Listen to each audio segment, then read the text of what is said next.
Black Star Network is here. Hold no punches. I'm real revolutionary right now. Support this man, Black Media. He makes sure that our stories are told. Thank you for being the voice of Black America, Roland. Stay black. I love y'all. All momentum we have now, we have to keep this going. The video looks phenomenal. See, there's a difference between Black Star Network and Black-owned media and something like CNN. You can't be Black-owned media and be scared. It's time to be smart. Bring your eyeballs home. You dig?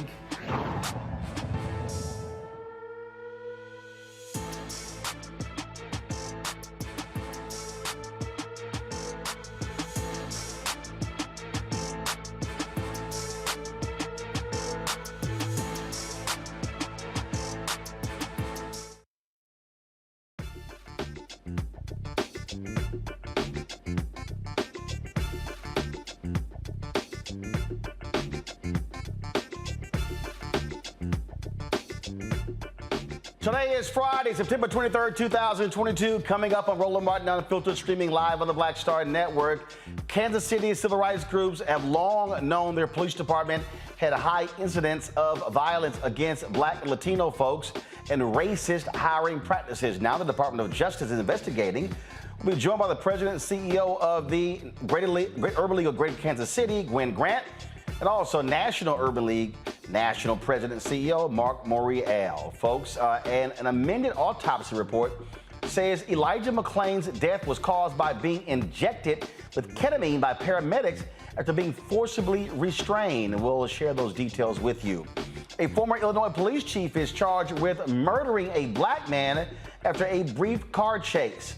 In Mississippi, a white man has been indicted by the Justice Department on federal hate crime and arson charges for burning a cross to intimidate a black family.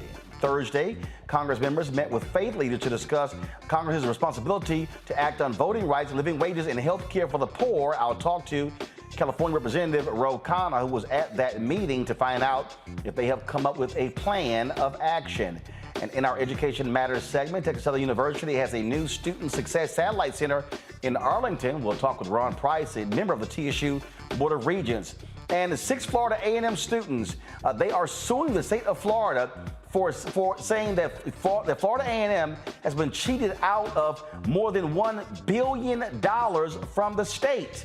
Plus, we'll show you what Reggie Hutland and Oprah had to say from Wednesday's screening of the Sidney Poitier documentary that we can watch right now on Apple Plus. Folks, it is time to bring the funk. I'm Roland Martin Unfiltered on the Black Star Network. Let's go. He's got it. Whatever the miss, he's on it. Whatever it is, he's got the scoop, the fact, the find. And when it breaks, he's right on time and it's rolling. Best believe he's knowing. Putting it down from sports to news to politics. With entertainment just for kicks, he's rolling. It's on Go, roll, y'all. It's Roland Martin, rolling with Roland now. He's funk, he's fresh, he's real, the best, you know he's Roland Martin now.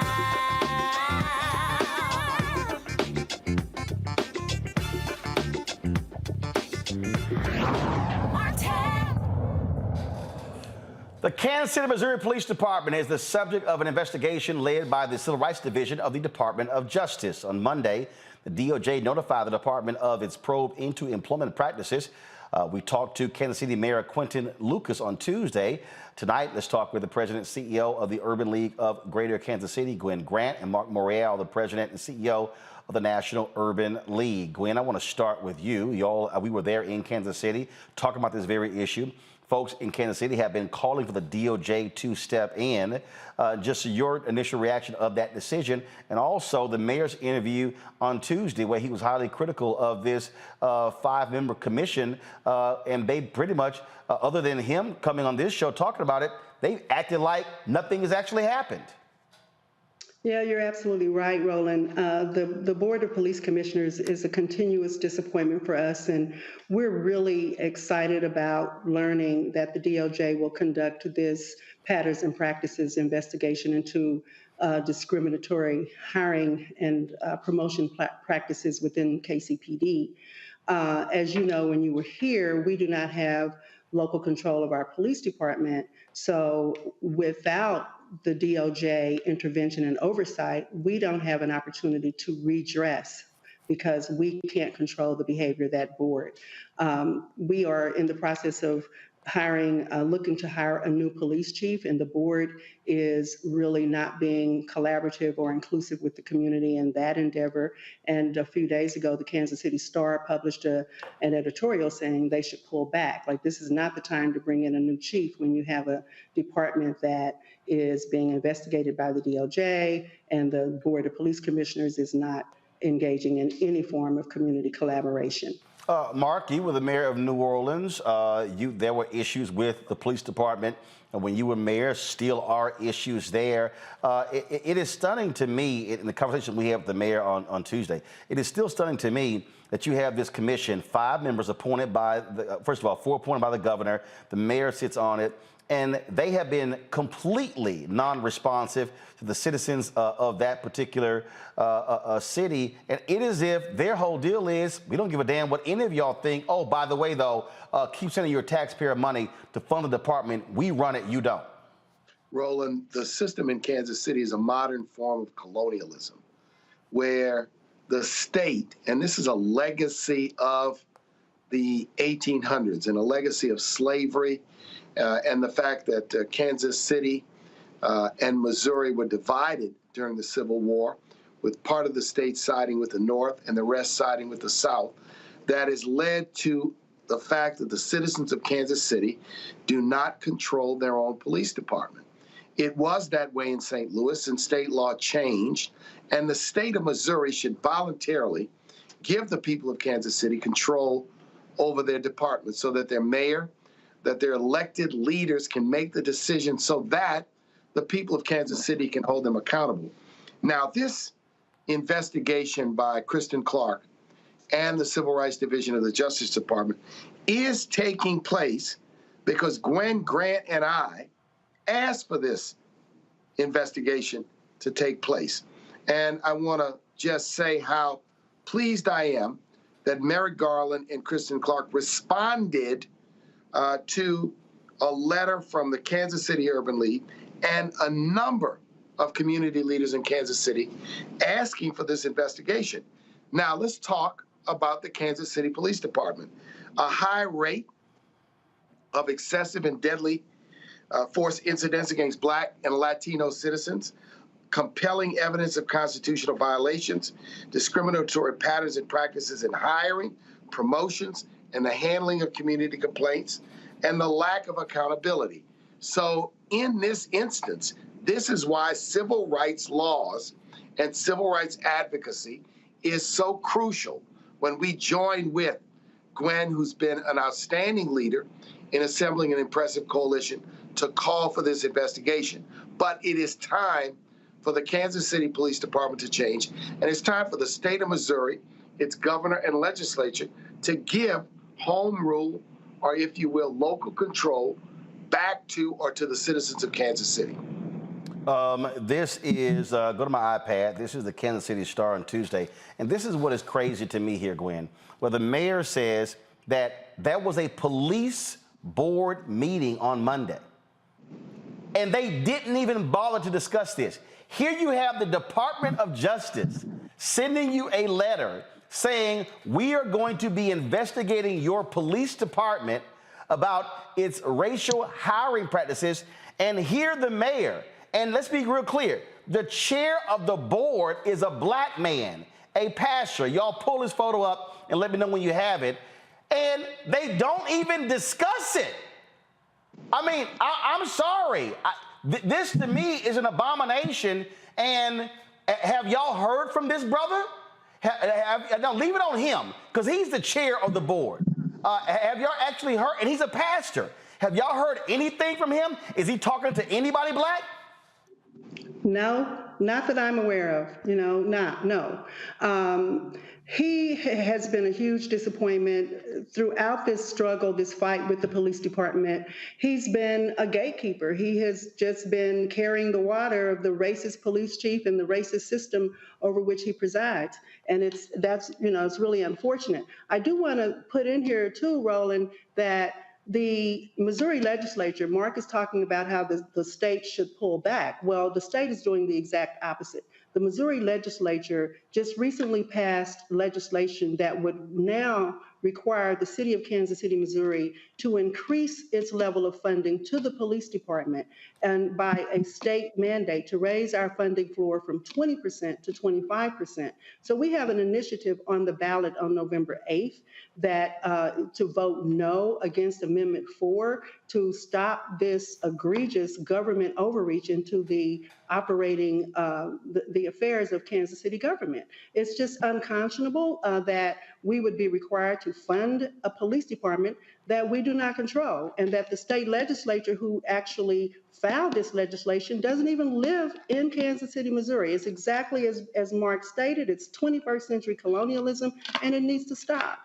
And that, to me, right there, Marc, is what I don't understand. I can't imagine being a taxpayer in a city and you have no control over who gets hired as the police chief, no control over anything with the department, and essentially the folks down in the state capital, Missouri, they are in control of the police department.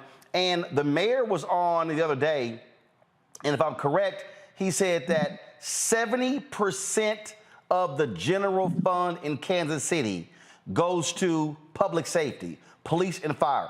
70%. And the citizens of this city have no say-so over anything dealing with the police department. It's essentially 4 Republican governor-appointed people who control the entire police department. Well, I'm glad, Roland, as you're spotlighting this injustice of, if you will, an assault on local control.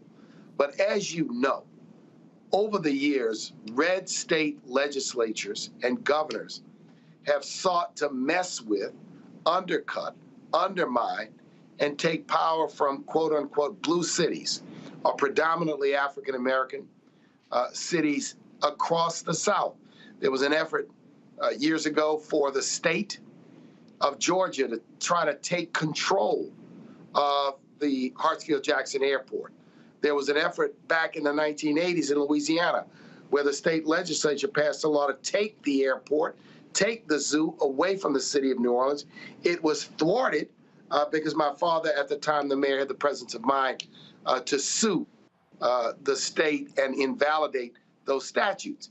This is a disturbing pattern, and this is egregious that the state of Missouri would continue to practice political interference. So Gwen and others have lifted this issue, and this issue has to be lifted because it is part of what is wrong with the situation in Missouri. I am confident that if the citizens of Kansas City, the elected officials in Kansas City, had an opportunity, they'd clean up the mess at the Kansas City Police Department. They would clean up the corruption. They would clean up the discrimination. They would clean up the brutality. So we at the National Urban League join with Gwen in an effort to elevate this issue to a more national stage, but make it clear that the local community is united. I was in Kansas City with Gwen. The local community across the board is united in saying we should control our own department, and they're also united in their efforts to fix the problem that the Kansas City Police Department has become. Gwen, obviously you have this investigation going on. You talked about that ballot initiative, and when we were there, that was one of the issues we talked about. How is that going in terms of mobilizing and galvanizing people? Are they responding?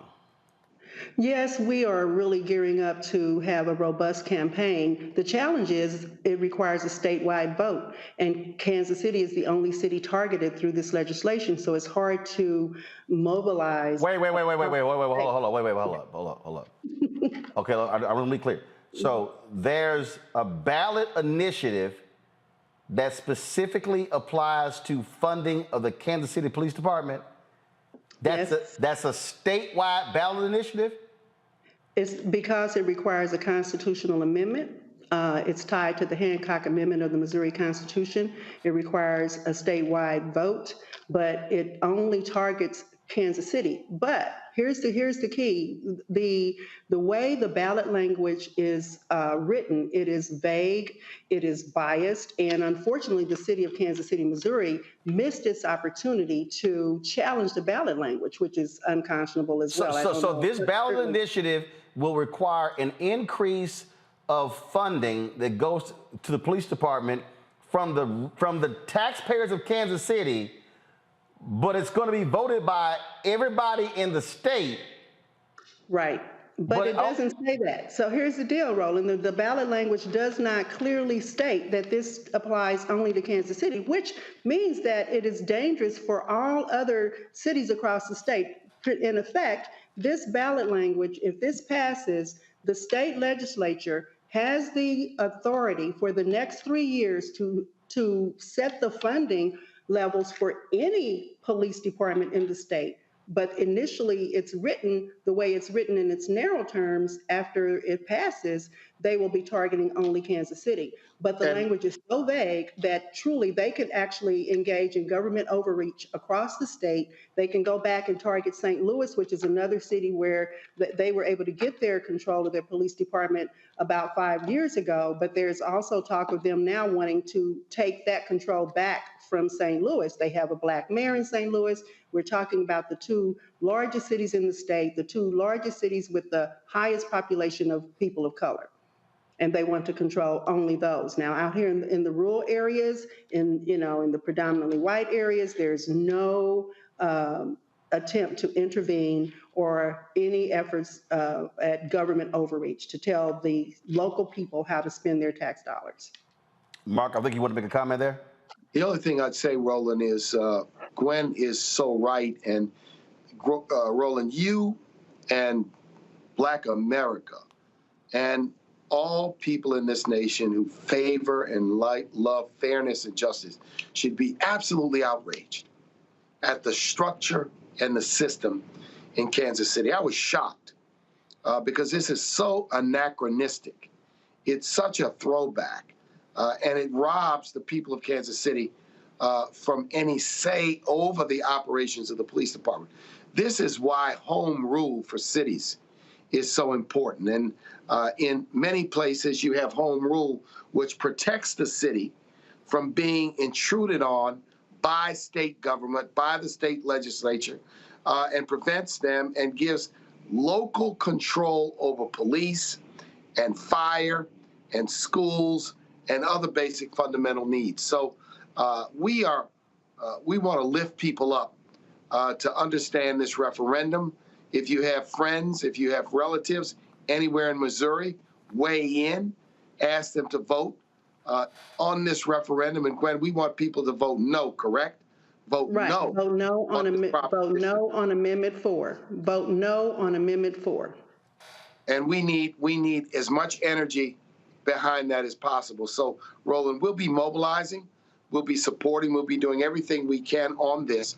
And I really appreciate you raising this issue and giving Gwen and I an opportunity to really explain to people that you've got a department with a history of brutality, a history of discriminatory practices, but the citizens of Kansas City can't hire nor fire through their representatives of police chief.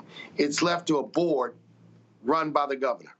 Well, I'll say this here. I also fundamentally believe black pastors, they should be moving against this pastor, Bishop Mark Tolbert. Go to my iPad. They should, because this black man needs to answer to black people.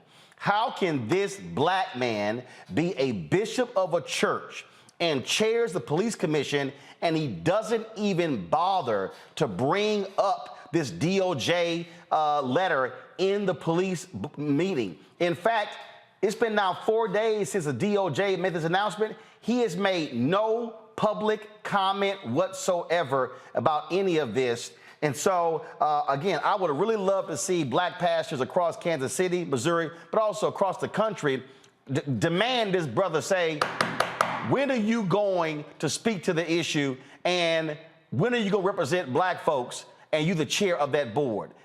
This is where we've got to be willing to check folk, because again, everybody who got the same skin as you ain't kin. And so we got to be willing to challenge folks, and this so-called bishop needs to answer how he is not saying anything. Mark, that has to happen. No, it's good. He's got to be called out. I'm glad you're lifting up his name, showing his picture, because he's not being responsive. He's being irresponsible to the community. And, people like that should not be in positions of public trust. It's outrageous that the board wants to, quote, not talk about it, with the idea that if we don't talk about it, it may go away. It will not go away. We will support this continuing investigation and do everything in our power to hold the Kansas City Police Department accountable. But let's get the mobilization on Amendment 4. That's right. Because that's how we can structurally change the system. And we need to continue to do this and recognize that this trend of states and Republican governors interfering in and controlling the affairs and activities of some of our great American cities is absolutely wrong. All right, then. Absolutely right. All right, Gwen. I was just saying, Mark is absolutely right. Thank you, Mark, for your support, and thank you, Roland, for lifting us up here in Kansas City. Thank you, Roland, always. All right, Gwen and Mark, I appreciate it. Thanks a lot. Thank you. All right.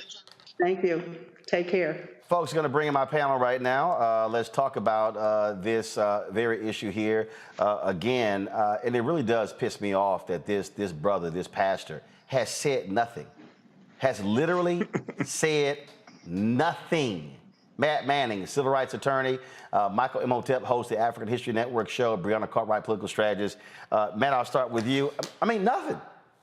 Nothing. When the Kansas City Star did that big multiple-part series on fundamental problems in the police department, nothing. It was as if, no big deal.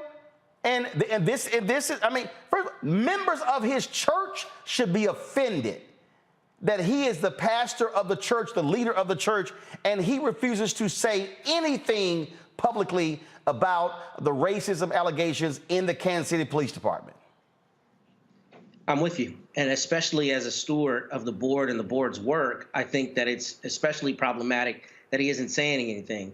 As a lawyer, I do have to concede, I don't know what his attorneys have advised him to do, and I don't know if they've advised him not to make any public statement. The problem is this is an issue of public concern. And so this is a public, he is appointed by the governor. Yeah. This is a public commission. Right, that's correct. And that's another huge part of the problem, right? One of the biggest parts of the problem that I think Mark was addressing is that, you really have a federalism issue as it relates to the state trying to control a local, jurisdiction in terms of their ability to oust their police and make sure that the police are doing the right thing. I mean, the fact that that's still the case in 2022 is abhorrent, especially where, it's being weaponized against a city of primarily black people or where black people are running the city. So, I think that's a huge issue. And I think Bishop Tolbert is probably hiding behind advice or, some desire to not be involved in the fray. But it really becomes a moral issue because if you're a religious leader, you're also a moral leader of the community. And you can't let your people be suffering at the hands of reckless and racist police and not doing anything to remedy that and speak to the issue to let the people know that you're working on their behalf. The thing for me, Breonna, again, you are the chair of this commission. You are appointed by the governor, and your posture is, I'm not commenting on anything. And here's the whole deal. There is absolutely nothing. I can't think of anything legal where, first, let's be real clear. The mayor is a member of this commission. He talked. So clearly there's no legalities here where a member of the commission cannot talk when one of the 5 members has talked about it. Absolutely. As you stated, all skin folks aren't kin folks. Okay. And I think one of the main issues we have is the fact that they're appointed by the governor. And for us to realize who the governor is. And so they pick out these Uncle Toms to reinforce discrimination among us. Now, hold up. I don't allow Uncle Toms, sellouts, or stuff along those lines. And we can call him trifling. We can call him, we can call him pathetic, sorry, no good for nothing. But I don't allow those terms to be used. Go ahead. Okay, well, you can take all those synonyms for what I was really saying. And the issue is this has been ongoing, not just in Kansas. This is ongoing a lot of places in America, including Florida. And so I hope that other states come against this. I do think that elections, I do think they need to vote no, because it's important to have an election. It's important for the local community to get involved. It's important for them to decide who's the police chief versus appointed. We see these issues over and over again. And, you know, we talk about how there's the police, you know, decide who's hiring within the police force. And then there's discrimination within the community. And so there's a lot of, if the hiring and the promotion is in itself discriminatory, of course that's going to affect us being killed in the streets because there's not enough training and so forth. And it keeps going on and on and on. But they can say, oh, no, we weren't being discriminatory. We have a Black man heading this. And it's able to pass a buck. And really, as Matthew said, the fact is he's supposed to be a moral leader. He's supposed to pastor in the Lord's work. And so for him to be okay to be utilized in a way to uphold discriminatory practices is just awful. Well, I'm about to sit here and expand this thing just a little bit further here, Michael. Someone on our YouTube channel, Damon, thanks for pointing this out. This same Bishop Tolbert is the second presiding bishop of the Pentecostal assemblies of the world, with 2 million members.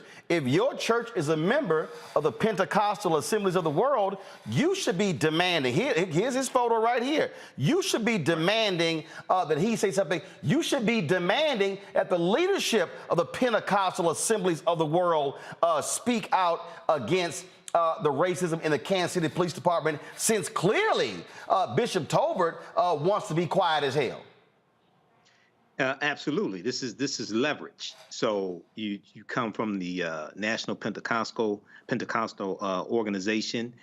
You have leverage there. You have leverage from his church members also. But let's keep in mind the reason why, outside of possibly his counsel telling him to not make any comments, which probably doesn't make sense, but outside of that, this is probably why the governor put him in the position in the first place.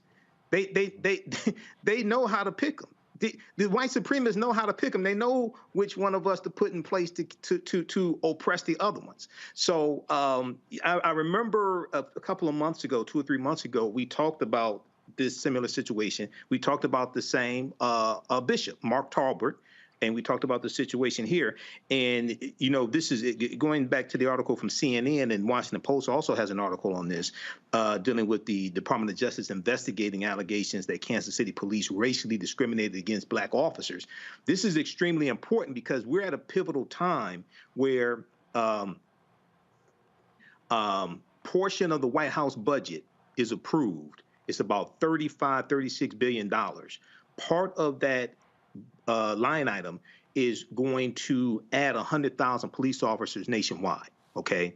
So about 18,500 police departments. And African Americans who want to be the type of officers we say we want to see, they need to apply to these police departments. But at the same time, we have to make sure that we don't have discrimination inside these police departments that disproportionately or wrongly discriminates against African American police officers, keeping them out of the police departments or punishing them when they're in the police department doing the right thing also. So this is an example how elections have consequences. If Biden and Harris didn't win, we wouldn't have Merrick Garland, we wouldn't have Kristen Clark, and they wouldn't be filing these charges here today. Yeah, but this is also why you need to oust that governor and appoint folks who are real. All right, folks, hold tight one second. Hold tight 1 second. Got to go to break. We come back. We're going to talk about Florida A&M lawsuit. 6 students are suing the state of Florida, saying the school has been cheated out of upwards of $2 billion in state funding. That's one story. Also, the autopsy of Elijah McClain shows some shameful details about what happened to that young man when he died at the hands of authorities in Colorado. So, folks, a lot we're going to be covering here on the show. Stay tuned. Don't forget, download the Black Star Network app, available on all platforms: Apple phone, Android phone, Apple TV, Android TV, Roku, Amazon Fire TV, Xbox One, Samsung Smart TV, and of course, join our Bring the Funk fan club. Your dollars make it possible for us to cover the news, cover the issues that matter to us. Tomorrow, we're going to be in Warren County, North Carolina, where the Environmental Protection Agency is opening up a major office there. We'll be live streaming that particular event. I'll be on the ground there. So if you want to join, send check and money orders to P.O. Box 57196, Washington, D.C., 20037-0196. Cash App is $RM Unfiltered. PayPal is R Martin Unfiltered. Venmo is RM Unfiltered. Zelle is Roland at RolandSMartin.com. Roland at RolandMartinUnfiltered.com. We'll be right back.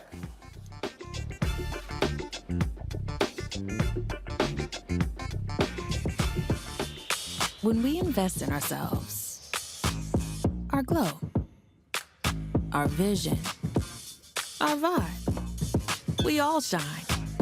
Together, we are Black beyond measure. Hatred on the streets, a horrific scene, a white nationalist rally that descended into deadly violence. White people are losing their damn minds.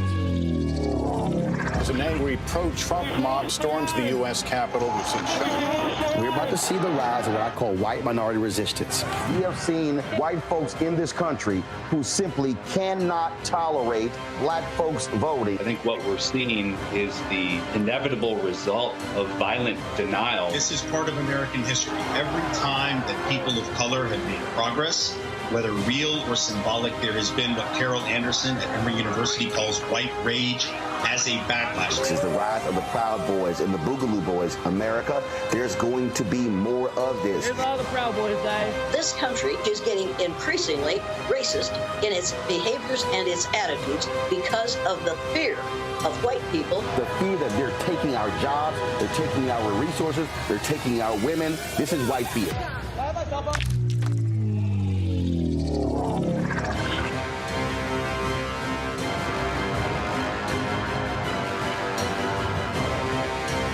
When we invest in ourselves, we all shine.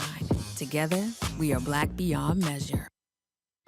Hey, I'm Antonique Smith. Hey, I'm Arnez J. Hi, this is Cheryl Lee Ralph, and you are watching Roland Martin, Unfiltered.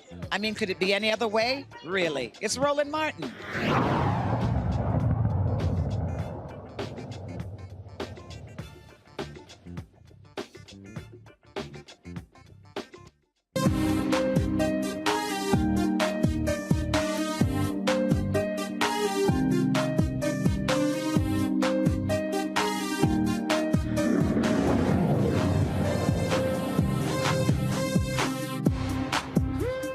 Six Florida A&M students are suing the state of Florida, saying their university is being shortchanged when it comes to funding. In a class action lawsuit, the students allege decades of discriminatory underfunding of the public, historically black university. They claim the University of Florida received a larger state appropriation per student than FAMU from 1987 to 2020, amounting to a shortfall of roughly $1.3 billion. This comes on the heels of a Forbes story that detailed the university not receiving or should have been getting about $2 billion. Joining us now, two of the lawyers who filed the lawsuit on behalf of the students, Barbara J. Hart and Bobby Brown. Glad to have both of you on the show. So first off, let's sort of walk through this here.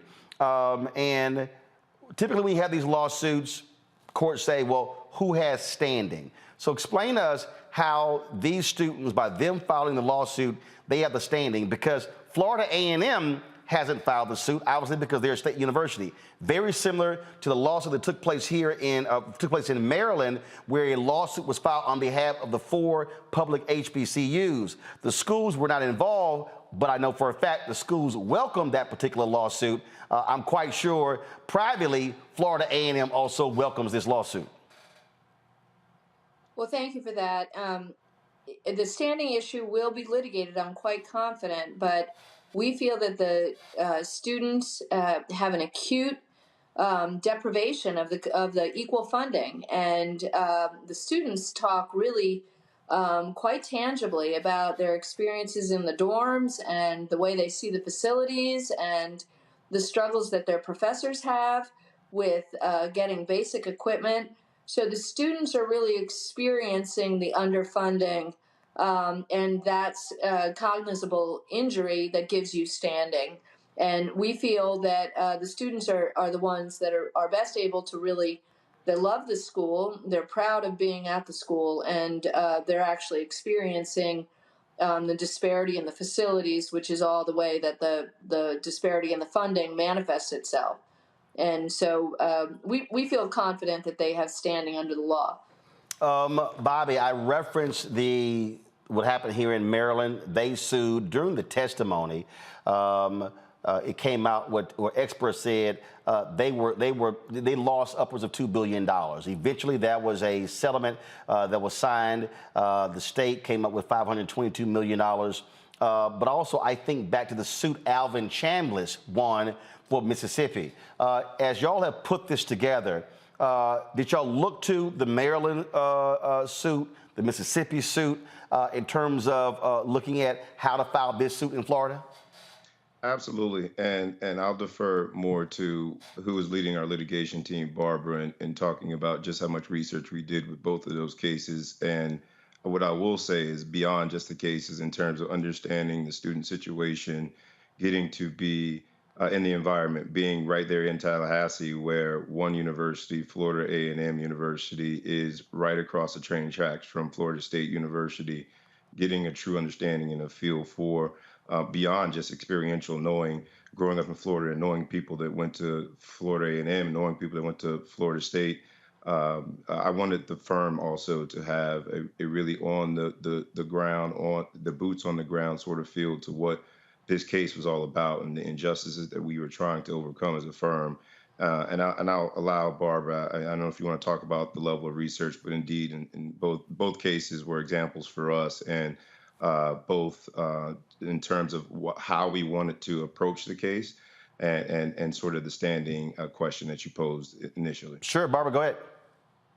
Great. Well, Bobby's too modest, but the standing issue, I'm not troubled by at all. It really just requires actual injury, and we are confident on that. And, I think in so many things, we all stand on the shoulders of what other people have fought before to establish. And so we do look to the history of other litigations. We didn't completely emulate it. And of course, we hope that we'll see resolution more quickly than the lawsuit in Maryland. I mean, it took 10 years for that to get right. Yeah, actually, it was like 13. I mean, it was 13. And I covered it for the last 6 years. Yeah, forgive me, you're quite correct. So what I'm saying, though, is we'd love for it to come to fruition sooner. The students are really terrific people, some undergrads, some graduate students, and they all talk about the ways in which this has impacted them, the stress that they feel, and the challenges in terms of housing and stipends for the graduate students and different things where they've experienced faculty that don't even have basic, computers that are necessary, whiteboards, things like that are commonplace in schools. It's just the goal will be to try to get somewhere quicker than what occurred in Maryland, but they certainly plowed the fields for us in terms of establishing a lot of the law that we will look to. How did this lawsuit happen? Did the students approach y'all? So how did this all come together? And it was over a period of what? How many months? Well, I'll just say, go ahead.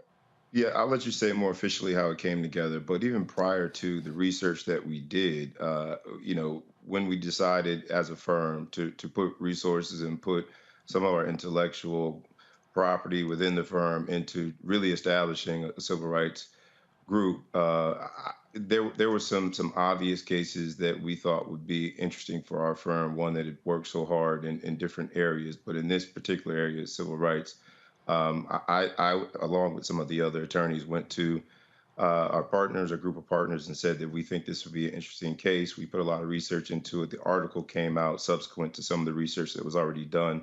And then the sort of the process started in order to formalize this and bring in clients. And Barbara, I'll throw it to you in terms of, from a civil procedure standpoint, how it came about. But we've been working on this for a while, and the research that was done by the associates and our litigation team we're very proud of. So you were working on this for a while. So did you find the students, or did they come to you? Just curious.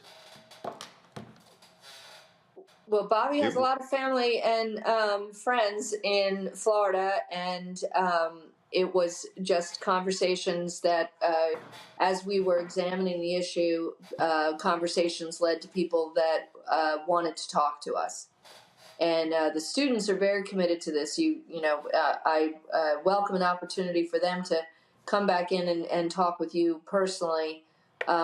They're very fired up to try to make it right at the school they love. I love your T-shirt, by the way. Yeah, well, the first commencement I ever gave was at Florida Memorial, and that was the first. That was the first honorary degree I got, one of the six, and so I decided to go ahead and rock this today. I do have a Florida A&M one, but I said I'll rock the Florida Memorial one today since they were the first. I got some questions from my panelists. Matt, you're a civil rights attorney. I'll start with you. Let me first say I think this is brilliant how y'all brought this lawsuit, and thank you for standing up for the students. I guess my question is, from a damages standpoint, are you not only asking for, or let me ask specifically, what are you asking for? Is there a plan in terms of what they want going forward, and also recompense for what they haven't gotten since 1987? I know that was part of the model in the other states was, a payback model. What is your thought in that respect, and what is your thought as it relates to a per pupil, deliverable? Because at the end of the day, they want better dorms, better, comparable, not only better, but comparable to what you would get at Florida State. So what is the damage model, and how did y'all approach kind of conceptualizing that? Well, one thing that we believe is that it's been underfunded for decades. The statute of limitations will be an issue in terms of how far back we can go on damages. But that is, we want past damages, the underfunding for the years foregone, the years gone past. We want the current years, and we want future funding to be at parity. And, the money would flow to the school. These students are committed to the school. They're not looking for their own. I'm not confused that you were saying per capita. They want the money to go to the school to be per capita at parity with the other land grant schools. And, they're not currently. How that'll manifest, it's a long road. In terms of, housing seems to be something that leapt out really acutely earlier this year, both the underavailability of housing and the conditions in which the housing was made available to the students. So housing would certainly be one of the issues. We also see a duplication in programs, which cannibalizes the programs at Florida A&M, and we want to put an end to that. We want the showcase programs that Florida A&M has developed to be not in competition with FSU programs that are in close proximity. So, but it's a little bit premature for us to engage in like specific asks, other than what we know the money needs to get square. Brianna. Yes, thank you so much for this lawsuit and all the hard work that you're doing. I wish our students could just be students. I'm so glad that change may come. from Howard to FAMU. I love to see that they're organizing on these campuses for bettering their schools and our future and our community. How can other students on other campuses start a lawsuit on the historical misallocation of state funding? They can call me or Bobby. Yes, please do. How do they call you? We are both on the internet. We're at Grant and Eisenhofer. I'm bhart@gelaw.com. They can email me. I'll call them right back. I call my clients. I love my clients. And Bobby's, Bobby has B Brown at GE Law. Same. Hold on. First of all, hold on, y'all. Slow down. Barbara, give your email again. bhart, BHART, at gelaw.com. Bobby? It's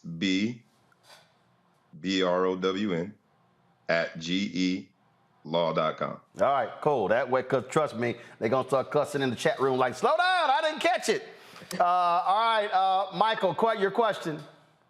Yes, great job, attorneys, and shout out to those 6 Florida A&M students who are filing this lawsuit.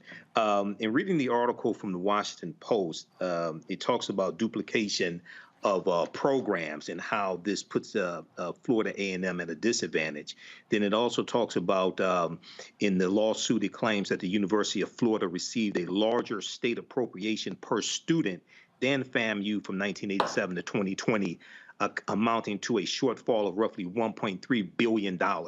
What was the formula that, have you been able to ascertain from the state what formula they used to allocate funds per student to the University of Florida as opposed to FAMU? I'm trying to figure out, okay, what's the rhyme or reason here? And is it possible you can give 1 or 2 examples of the programs that were duplicated also? Attorney Hart mentioned that before Brianna's question. The engineering program was duplicated. And, at first blush, that doesn't sound like anything like a problem. But what happens is it undermines the success and the competitiveness of the program at FAMU. That actually was the basis of the Maryland lawsuit. Right. The judge actually threw out unequal funding, and she really locked and loaded on the duplication of programs. That's what led to that settlement. I'm with you. And my colleagues really had to get me up to speed on that particular issue, because at first blush, it could really look like that's a good thing, more engineering programs. What's the matter with more engineering programs? But what we find is it undermines the school that's already trying to play catch up and is also doing it with less funding. So it just ends up undermining the program that's trying to thrive and increase the prestige of the HBCU. So it's considered the vestiges of separate but equal. And we know that was baloney and completely unacceptable. So the engineering program is the poster child of that. And then in terms of the underfunding, we drilled into the archives and the budgets that are published and the data that's online. Our number comes out differently than the Forbes number, which was 1.8 billion. But we believe that disparity might have to do with inflation. And it also, we need to err on the side of conservatism. We're not, not that there's anything the matter with the press. We love the press. We're allies with the press. But we're saying something in a court filing. So we needed to tick and tie our numbers. So we felt more comfortable with the 1.3 billion. Okay. All right then. Matt, you have a question, right? Yeah, one more question. So, Attorney Hart, you kind of alluded to this, but the moment I read this lawsuit, I thought about Sweat v. Painter, and you kind of have already, referenced that. And I was interested in your methodology as it relates to the mediator. So I know y'all are asking for a mediator to help ascertain ways to make it more equitable. And in particular, I know a lot of the issue is prestige, right? The idea that people may choose U of F as opposed to FAMU on the basis of prestige and other opportunities that FAMU is not able to offer due to the funding disparity. So with particular respect to the mediator, how are y'all approaching giving that mediator information to help determine how to make it more equitable? I'm very interested in that.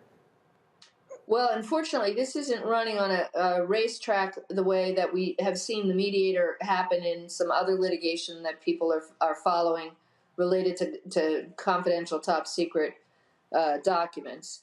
This will be a slow process, and as I said, ideally not as slow as the Maryland case. But I would expect the first issue will be a motion to dismiss from the Board of Governors and the state, where they will contest that we haven't we don't have standing, or that we haven't stated a claim, and that there's no underfunding, and they will challenge us. So we are a far cry from the mediator, but we do see that as somebody that could facilitate an outcome where we could address the disparity in funding. And I don't want to suck up all the airtime. I mean, Bobby, if you want to talk about your vision for the mediator, but all I'm trying to say is it might be a long time until we get to a mediation. We're not out of the starting blocks, really. We're serving these papers on the defendants, and they're going to have their counter say, and one might think that they're not just going to say, oh, we totally agree, right? They're going to contest what we've said. All right. And sorry. No, Bobby, go ahead. I was just going to add to that, and it's worth noting that regardless of how we get there, there are 6 amazing plaintiffs here, students that are working hard in class. They a lot of them have jobs that are standing up and to do what's right. So whether it be through however the mediator is chosen, we talked about relief. I think the injunctive relief and the idea that things are being put in place to make decisions regarding state funding that are sort of like we all understand the concept of the fruit of the poisonous tree is sort of the same thing here. Some of the same metrics you're using to determine where the funds are allocated are really the sort of the fruits of the seeds being sown for disparate treatment. And so with this circular manner in which this is happening, the injunctive relief is just as important. And these students are standing up for their peers, for their current students that they're in class with, but also for the student that,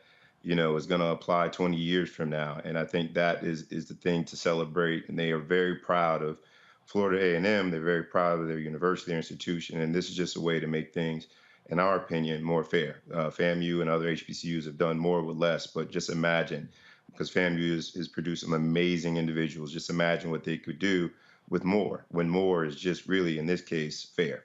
And we say fair, black folks in Florida have been paying taxes for a very long time. And so what you have is you have resources going to build up Florida State, build up University of Florida, build up other institutions, and they have been neglecting black institutions. And we have seen this all across this country where you have HBCUs.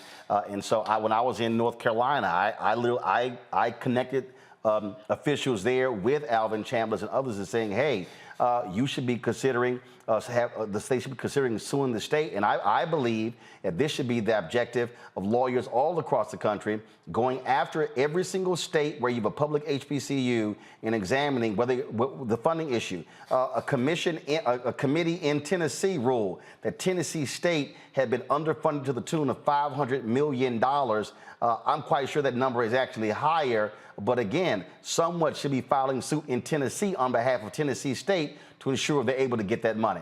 And so we appreciate the work that y'all are doing. Certainly keep us abreast of this. Like I say, I'm quite familiar with these stories.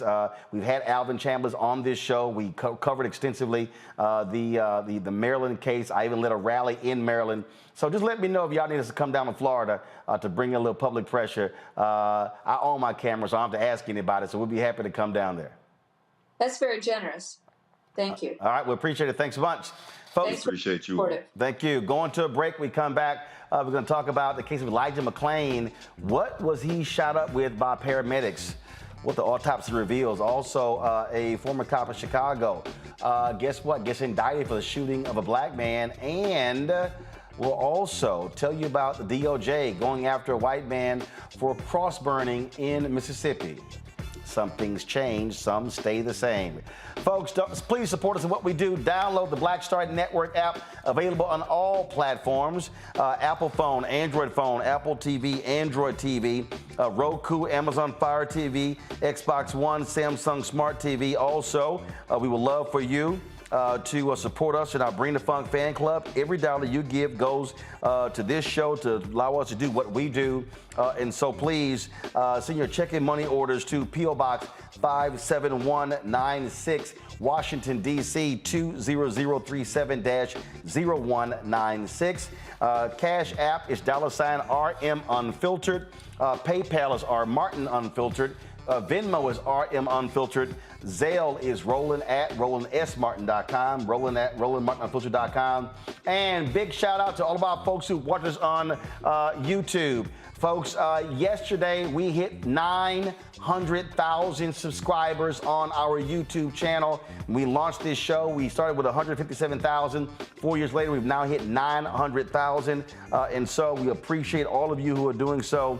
But I would love to have 900,000 downloads of the Black Star Network app. And so please support us in everything that we do. So subscribe to the YouTube channel, subscribe to the Black Star Network, download the app, all platforms. Folks, we are building something special here, and we thank all of you for being a part of it. We'll be right back.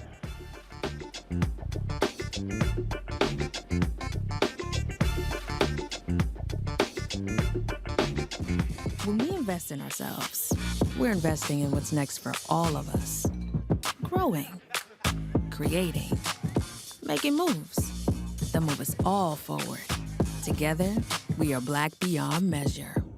On the next Get Wealthy with me, Deborah Owens, America's Wealth Coach, are you trying to figure out how to earn more revenue in your business during these volatile times? Learn how to tap into the largest marketplace in the world through government contracting. Our next guest, Akia Hardnett, will be sharing how you can get wealthy through government contracting. We got a young lady, government assistance to government contracts. She literally was on government assistance when she came to us, and in less than a year, she has been winning multiple government contracts, and it has changed the trajectory of her family. That's right here, only on Black Star Network. Hatred on the streets, a horrific scene, a white nationalist rally that descended into deadly violence. White people are losing their damn minds.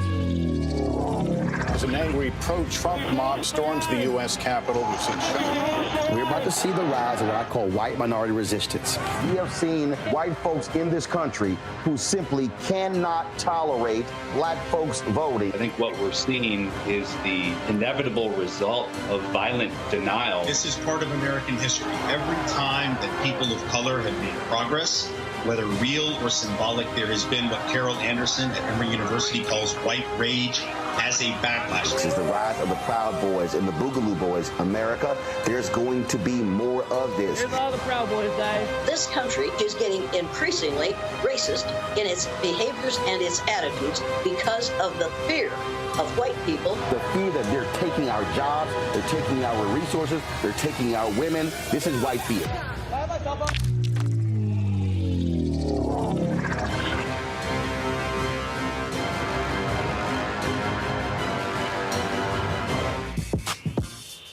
When we invest in ourselves, our glow, our vision, our vibe, we all shine. Together, we are Black beyond measure. Y'all know who Roland Martin is. He got the ascot on, he do the news. It's fancy news. Keep it rolling, right here, rolling.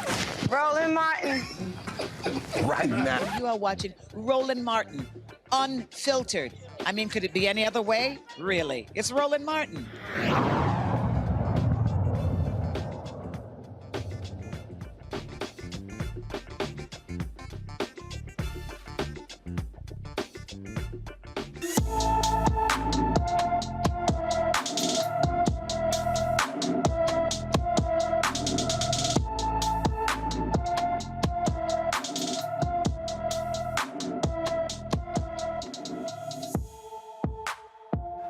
Destiny Rockwell Chappelle was last seen in Milwaukee on July 23rd. The 17-year-old is 5 feet 4 inches tall, weighs 135 pounds, with black hair and brown eyes. Anyone with information about Destiny Rockwell Chappelle should call the Milwaukee Police Department at 414-933-4444, 414-933-4444.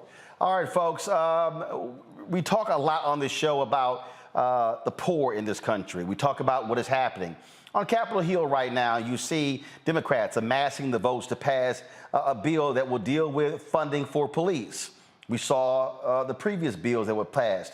And Reverend Dr. William Barber has been asking this question, which is, I think, is a critical one, where he talks about what folks can do. And this was a tweet that he sent out a little bit earlier today, and this is what he said. He said, "Why is it that Dems and some Republicans can come together to pass a policing bill but can't pass living wages, voter protections, and extended child tax credit?" Well, that was a meeting on Capitol Hill about this very issue with faith leaders.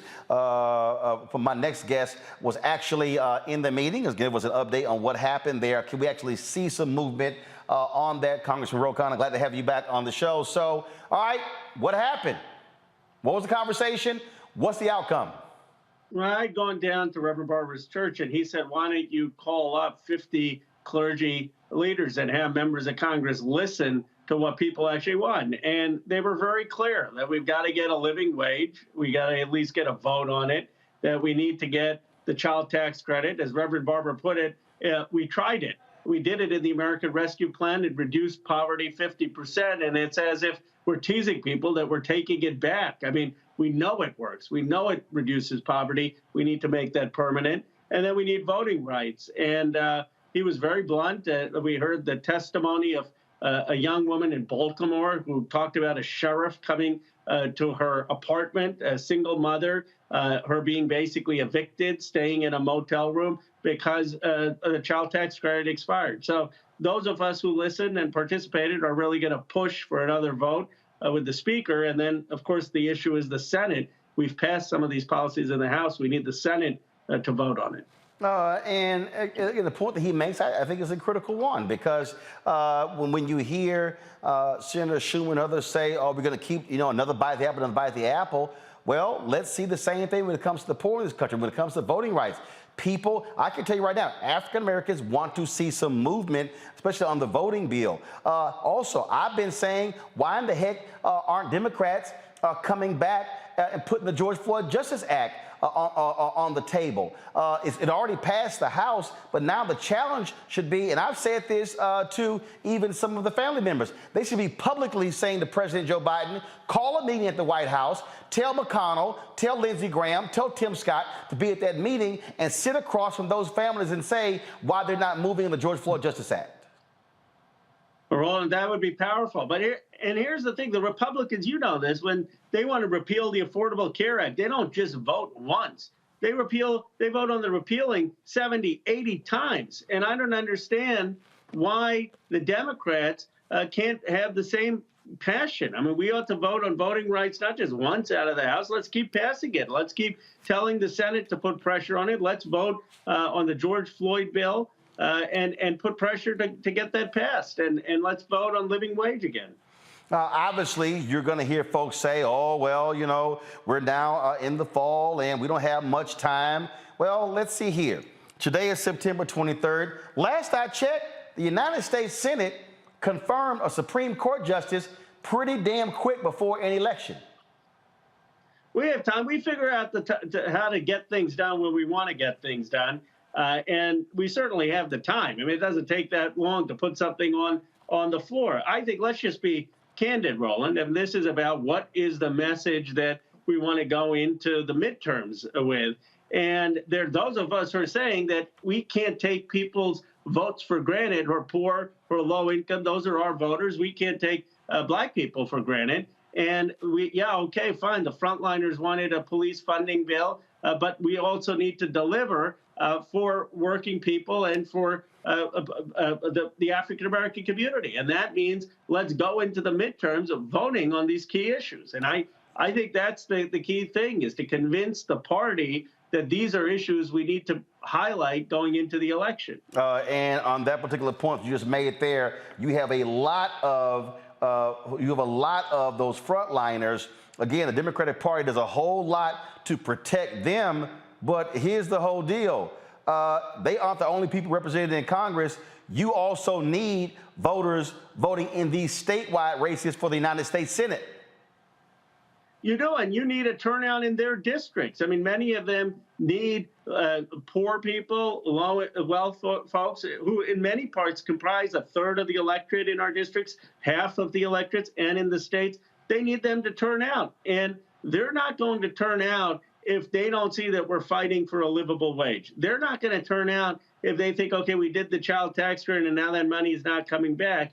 And they're certainly not going to turn out if they don't see us fighting like hell for voting rights. I mean, as Reverend Barber said, we promised John Lewis that we would do this. We promised. He was, as you know, sick the last few months of his life. We said this is going to be his legacy. And so, so we took a vote, and then the Senate hasn't voted on it, and we said, okay, they're not going to do the filibuster. It just seems we don't have enough fight on it. This is such a basic issue. And, they rewrote it, they weakened it, and they still didn't vote on it in the Senate. That is absolutely crazy. Okay, you had that meeting with 50 members. What's next?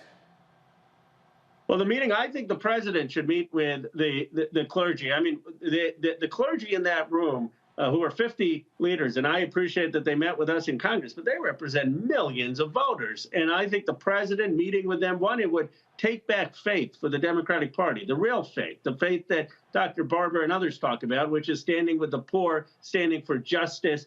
We need to be talking about that, not let just the Republicans have faith. And I think the president needs to look some of these folks in the eye and say, here is our plan. Here's what we're going to do before the end of the election. Here's what I'm committed to doing in the next 2 years. But he should have a meeting with them. And that's what I have been pushing for with the White House. All right. Well, look, hopefully it happens and we see some action.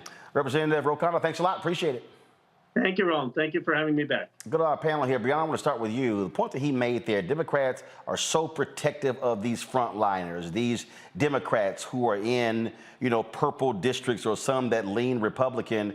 And frankly, it pisses off a lot of other people that they are just, giving everything to them as opposed to really looking at the broader agenda. I think that talking about the broader agenda, I think that we can say everybody should get behind helping children. I think it's too divisive. And I do think even in, you say the red districts and trying the purple, that we're scared and we're going to just promote what we have done and not get behind in these last months to do even more. I don't think it needs to stay that way. I do think that we can move the needle more with an actual welfare net. And I think that you can understand, we as Democrats can also talk to Republicans to make sure they understand the commonality of it. As it was stated in the beginning, we talked about how we can get around gun control now, barely. But, we have conversations about that, where we should be able to have conversations about helping our poor. And I think when they realize that, it's the Christian thing to do and Republicans love to be Christians, we can have different sort of conversations, but it doesn't need to necessarily be about red, blue, purple, but us as family members, right? And helping our community. Michael. I don't have that much faith in white people, but okay. So when we look at the George Floyd Justice and Policing Act and Representative O'Connor, and thanks for having this interview also, Roland. Yes, it passed the House of Representatives in March 3rd, 2021 by a vote of 220 to 212. They should try it again in the Senate. I think they should use the strategy that Representative James Clyburn said. Clyburn said if qualified immunity is the sticking point, he said take qualified immunity out of the bill, get the rest of the bill passed now, come back and get qualified immunity later. Because you need 60 votes in the Senate, which means you need 10 Republicans. So, yes, they should try again, but there's a difference between trying to just say to voters that you tried and actually really trying to get the bill passed. Those are two different things. You need 10 Republicans. So if you're going to get the George Floyd Justice and Policing Act passed in the Senate, you're going to have to do it a different way, okay? And then after the 2022 midterm elections, then you could come back and get qualified immunity passed. But we have to use a different, the structure of the Senate is much different than the House. So you're going to have to use a different strategy oftentimes in the Senate to get that 60 vote threshold than you do in the House of Representatives, which is just a simple majority. Matt? I think it's abhorrent that we even have to have this conversation. People shouldn't have to beg for basic stuff. If, 10% of the population is living in poverty and 1 in 6 are not getting a livable wage, it's absurd that we have 500 people holding us hostage in Washington. And I understand we have to talk about the mechanisms about how to address that. But one, I think this harkens back to our first conversation about Kansas City, Missouri. I mean, this is exactly what faith leaders are supposed to do, be moral leaders and stand for the least of these, irrespective of their, respective religion, number one. But beyond that, the idea that we allow political jockeying to upset the idea that, we still have large percentage of our population that doesn't have what it needs and is working every day and not making a livable wage, it should make all of us sick. So I think we need to have a systemic conversation about us as citizens and allowing these representatives to hold us hostage. The fact that we should have to beg for basic things is abhorrent in a country that touts itself as one, the wealthiest country in the world, and one that is guided by rights and a respect thereof. And it just makes me sick that we have to hope that they come around to vote the right way. It should be we get what we need, period. Well, but this is why I think about what A. Philip Randolph had to do when he was at the White House, and he was challenged when President Franklin Delano Roosevelt was challenged by A. Philip Randolph, and he said, Philip, make me do it. And he was like, okay, I got something for your ass. And when he threatened to bring 200,000 people to the nation's capital, FDR signed an executive order. But this is what I'm talking about when we are talking about how we use our power. And let me see, did I take the picture of it? Let me see if I did, because I was matter of fact, I'm glad I did, because y'all often hear me talk about chaos or community, Dr. King's book, which really is one of the most important books. Everybody should have a copy of it. And one of the things that you often hear me refer to when I'm talking in my speeches on this show, I'm referencing this particular section of the book where he's talking about Black leadership, where he's talking about what needs to happen. And this is what King writes in the book. He says, there are already structured forces in the Negro community that can serve as the basis for building a powerful, united front. The Negro Church, the Negro Press, the Negro fraternities and sororities, and Negro professional associations. We must admit that these forces have never given their full resources to the cause of Negro liberation. There are still too many Negro churches that they condition their members to adjust to the present evils over here. Too many Negro newspapers have veered away from their traditional role as protest organs, agitating for social change, and have turned to the sensational and the conservative in place of the substantive and the militant.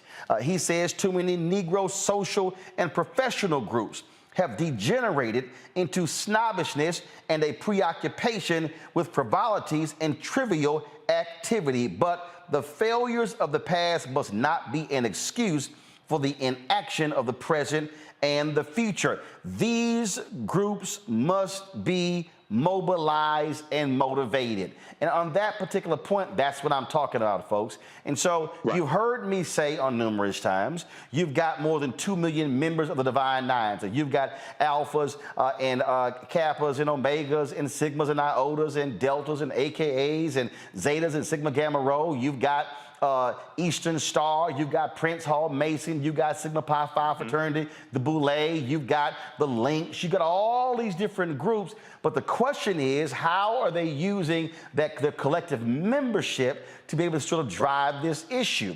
And this is where I believe that when you begin to have not just the leaders, see, I'm not interested in the leaders meeting at the White House. I'm not interested in the leaders meeting with President Biden or President Joe Biden. What I'm interested in them coming back and pressing that button saying to every member, I want you to send an email to your House member, send this, hit corporations. How do you take that collective power to be able to advance the Black collective? But unfortunately, too many of our organizations are concerned about their own internal politics and their own meetings internally, as opposed to how do you begin to advance and change things for the Black community. And so I would hope that they would use their power to listen, to do what Reverend Barber has been talking about, to do what others have been talking about, and that is to be able to affect this change. And in fact, I showed you that tweet earlier from Dr. Barber, and one of the things that he posted, and this is what he posted here, he said the Poor People's Campaign, they are organizing to reach 5 million poor and low-wage people and low-propensity voters across the nation. Our votes are demands. Folks, numbers don't lie. When you're able to reach those low-propensity voters, you can change whole elections, and that's how groups must be using their power. When we come back, we're going to talk about Elijah McClain, the results of his autopsy, also a cop in suburban Chicago who's been charged with the murder of a Black man, and the DOJ indicting a white man for burning a cross in Mississippi. All of that is next right here on Roland Martin Unfiltered on the Black Star Network. Please download the Black Star Network app. All platforms, Apple phone, Android phone, Apple TV, Android TV, Roku, Amazon Fire TV, Xbox One, Samsung Smart TV. Also, please join our Bring the Funk fan club. Your dollars make it possible for us to do what we do. P.O. Box 57196, Washington, D.C. 20037-0196. Cash App is $RM Unfiltered. PayPal is R Martin Unfiltered. Venmo is RM Unfiltered. Zelle is Roland at RolandSMartin.com. Roland at RolandMartinUnfiltered.com. And don't forget to get your copy of my book, White Fear, How the Browning of America is Making White Folks Lose Their Minds. Folks, I speak to the issues we talk about all the time, lay out the historical realities of what's going on. And here is a quote from Reverend Barber on this issue. Fear is at the root of almost every injustice. Fear of the other, fear that is created by false assumptions, or fear created by a desire for power. Roland Martin's book addresses a particular kind of fear that has been both the backdrop and forefront of racism in this country. This is an important read for all people, regardless of your race and color. Understand white fear so you can release and resist it. If you want to get your copy, you can download a copy on Audible, available on their platform. You can also get your copy from the publisher Ben Bella Books, Amazon, Barnes & Noble, IndieBound, Bookshop, Chapters, Books A Million, Target, or order it from your favorite Black bookstore. I'll be right back.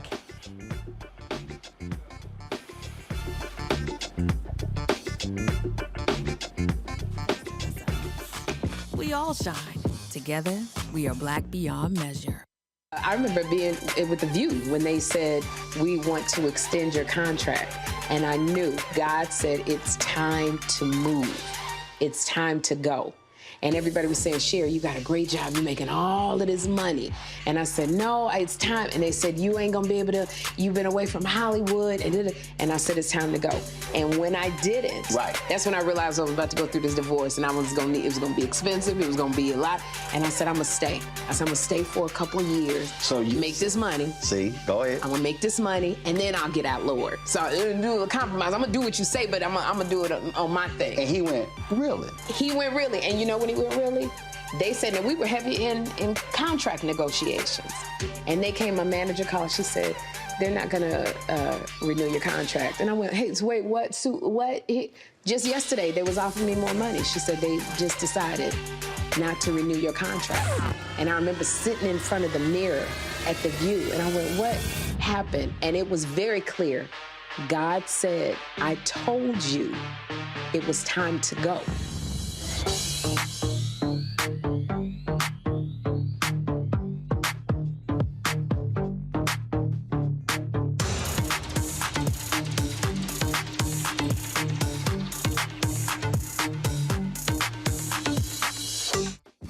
When we invest in ourselves, we're investing in what's next for all of us. Growing, creating, making moves that move us all forward. Together, we are Black beyond measure. Next on the Black Table with me, Greg Carr. Immigrants lured off Texas streets and shipped to places like Martha's Vineyard and Washington, D.C. Believe it or not, we've seen it all before. You people in the North, you're so sympathetic to Black people, you take them. 60 years ago, they called it the reverse freedom rides. Back then, Southern governors shipped Black people north with the false promise of jobs and a better life. It's a part of a well-known playbook being brought back to life. So what's next? That's next on the Black Table, a conversation with Dr. Gerald Horne about this issue of the reverse freedom rides, right here on the Black Star Network. Hey, yo, Peace World, what's going on? It's the Love King of R&B, Raheem Devon. Hey, I'm Cupid, the maker of the Cupid Shuffle and the Wham Dance. What's going on? This is Tobias Trevelyan. And if you're ready, you are listening to and you are watching Roland Martin Unfiltered.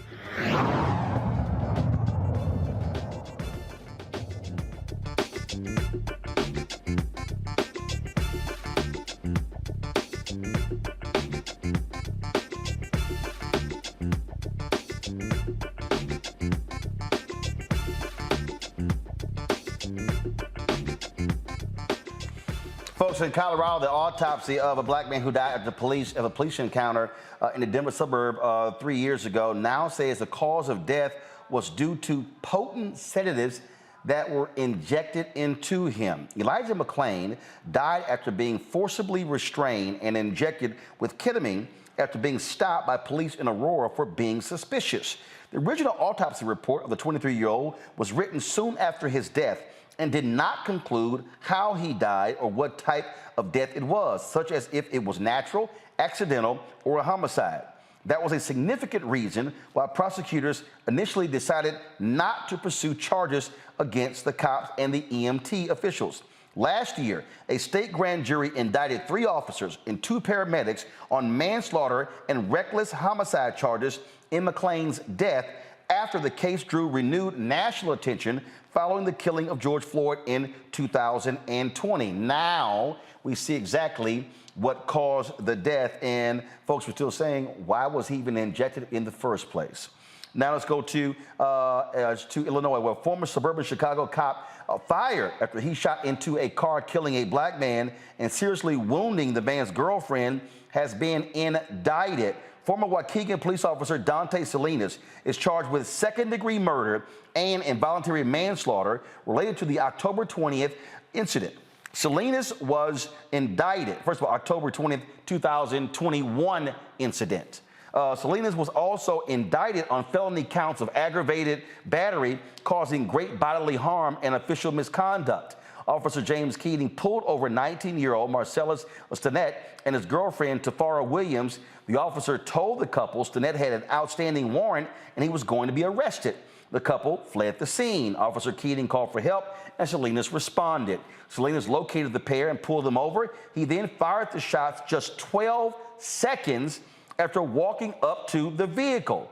Stinnett was a passenger and Williams was driving. Salinas was fired 3 days after the shooting for multiple policy violations during the incident, including failing to activate his body-worn camera until after the shooting. Salinas is also facing charges for using excessive force while arresting a man at a family baptism in 2019.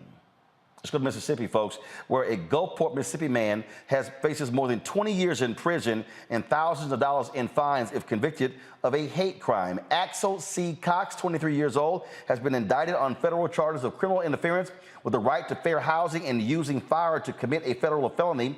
Authorities on December 3rd, 2020, say Cox burned a cross in his front yard and used threatening and racially derogatory comments toward his black neighbors to intimidate them. It's suspected that cops chose to burn the cross because of the victim's race. See, this right here, Matt, is what I keep telling people. One, when I wrote the book White Fear, what's going on here, these reactions that we're seeing, and this is why you have to have aggressive action. Now, it's amazing how the previous two stories, we see aggressive police, aggressive law enforcement. When it comes to folks being pulled over, you've got to have aggressive prosecution of these racists and these bigots to send the signal, you do wrong, we are going to put your behind in prison. Absolutely. You absolutely have to have it. You have to swing for the fences on sentences, and you have to make sure that, especially where it's the most blatant and the most obvious, because a lot of what we talk about on this show, Roland, is somebody says something horrible that we all know is racist, but they try to do it in a nebulous way, or they're kind of, they couch it in certain terms. Burning a cross is per se clear. Everybody in the United States of America knows exactly what you intend to communicate as a message with that action. And the reason that's important is the prosecutor has irrefutable evidence as to what this guy intended to do. With that, she should be able to stand up in front of a jury and say whatever the maximum penalty is, he needs to get. Because we cannot countenance this in our society, and when we have evidence like this, we got to throw the book at it. So I agree with you completely.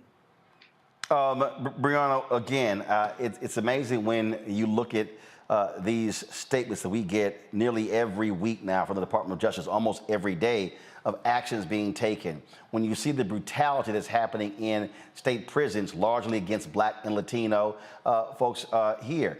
This is the reality of what it means to be Black and minority in this country, where we still are dealing with brutality against Black folks and other people of color.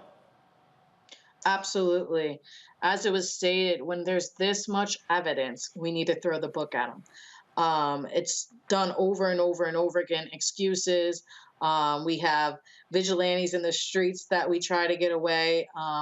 We say that we're okay with the death penalty and they can kill us. And they want to bring back, the crosses. And so, well, it never went away, but they want to have the crosses of the lawn and think that's okay. And honestly, there needs to be just as drastic measure in dealing with these officers and these issues, whether it's a firing squad, whether, it's locking them up or not locking them up, which is what usually happens, is not enough. I do think that we see this over and over and over again because there hasn't been enough strict policy uniformity for it to keep occurring. The same thing should happen no matter what, especially when it's enough evidence, and it should be so grave they won't want to do it again. And again, Michael, we talk about this all the time. Elections matter. This is a perfect example why you've got to have we talk about aggressiveness, aggressive action from the DOJ Civil Rights Division, aggressive action when it comes to the Environmental Protection Agency. You have, in many cases, Republicans, they want laissez-faire. We don't want all this overregulation. We don't want any of this sort of stuff happening. Well, say it to the people who are on the receiving end of this blatant racism and bigotry. Well, criminals usually don't want regulation so they can get away with what they are doing. Okay, when you look at, Washington Post just published an article dealing with this case. Mississippi man gets hate crime charge in cross burning.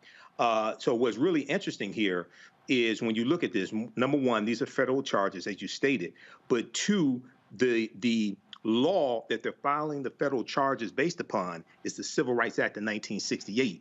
Which within that was part of that Fair Housing Act of 1968 that we've talked about here on the show before, Roland. There was a Hate Crimes Act within that.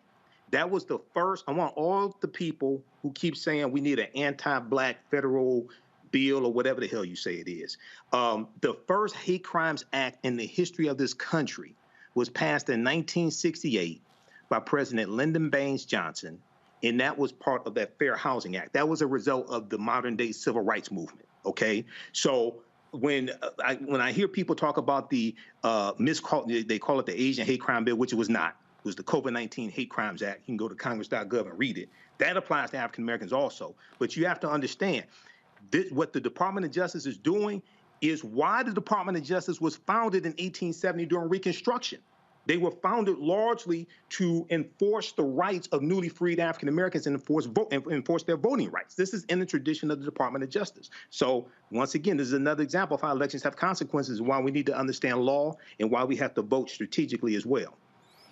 Indeed. And so, it's just, again, I think when you look at these stories, Matt, when you look at the case of the officer firing the shots, again, you're on the scene for 12 seconds.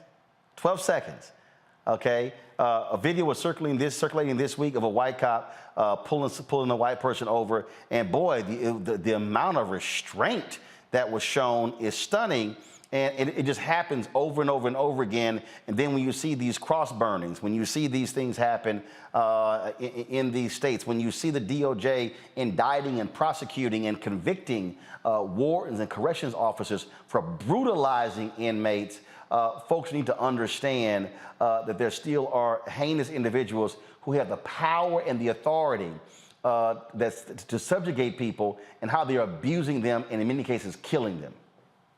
Absolutely. And I think, at least as to the first story that we had today in Kansas City, Missouri, what's really important for people to know is those DOJ patterns and practices investigations can yield indictments. I mean, that's what happened in Louisville in the Breonna Taylor situation. I know we've talked about those indictments here before. So for this DOJ to be aggressive and to be incisive in exactly what it's looking at, and for that to yield, criminal responsibility is very important. But what's particularly tragic about it is, one, it's so pervasive across the country that no matter where you go, you have these issues, and you have these issues going on for decades before you have Kristen Clark and an aggressive DOJ stepping in. So I think we're going to see, going forward, a lot of like stories coming to light showing that these kinds of things have been going on forever, unavenged. And that's the real reality of it is, we like to talk about civil rights, but it is so difficult to hold accountable these people as a private citizen. I got today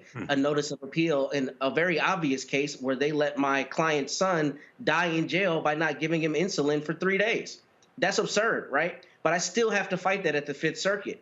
But when it comes to DOJ, it's different because they're bringing criminal actions based on civil rights violations, which makes it a prosecution. And that is one of the best ways to hold accountable people doing these heinous acts. So I'm glad to see Ms. Clark and her team are really, working as hard as they are, because we're better for it as Americans. And of course, it was on this day in 1955 when all-white jury acquitted the two white men for killing and lynching Emmett Till.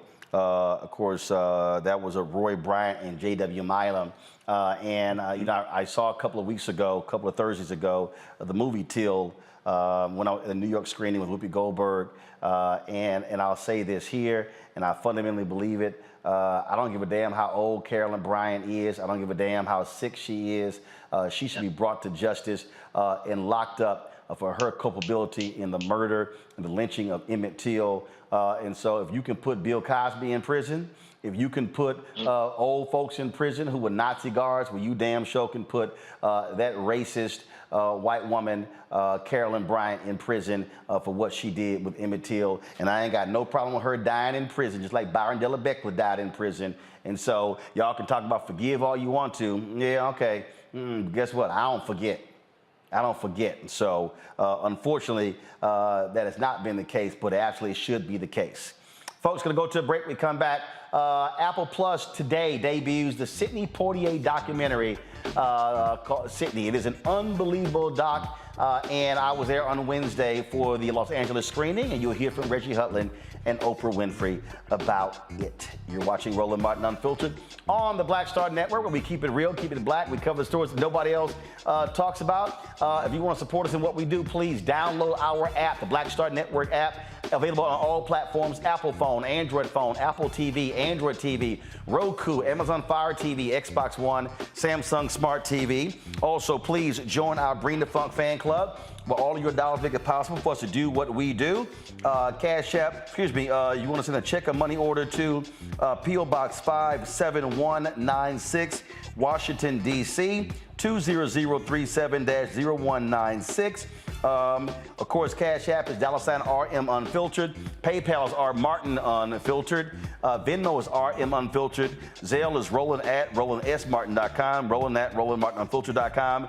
Shout out to Day Day, 6 a.m., Cheryl Brody, Leo Hackett, Robert, Annette Jones, Whitney, Celine Glover, Zeno Crooks, LaSharon Carter, Esau, Antoinette Knoll, Ramon Adams, Mauricia, let's see here, Denise Wright, Timothy Williams. Thank you for all of you. Cheryl Jackson, Vanessa Howard, Vincent Wright, Clifford Jones, and let me see here, who else? Paul Martin, Crash, Vincent Porter, Helen Smith, Winston Freeman. Thank all of you for supporting us on Roland Martin Unfiltered. I'll be right back.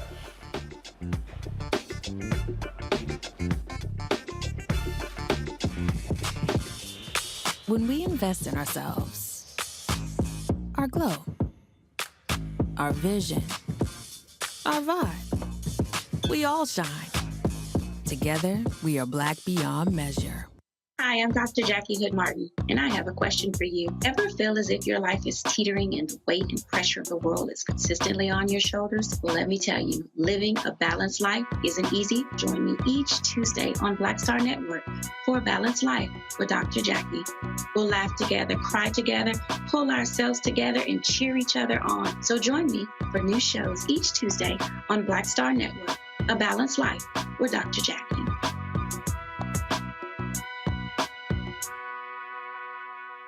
When we invest in ourselves, we all shine. Together, we are Black beyond measure. We're all impacted by the culture, whether we know it or not. From politics to music and entertainment, it's a huge part of our lives, and we're going to talk about it every day right here on The Culture with me, Faraji Muhammad, only on the Black Star Network.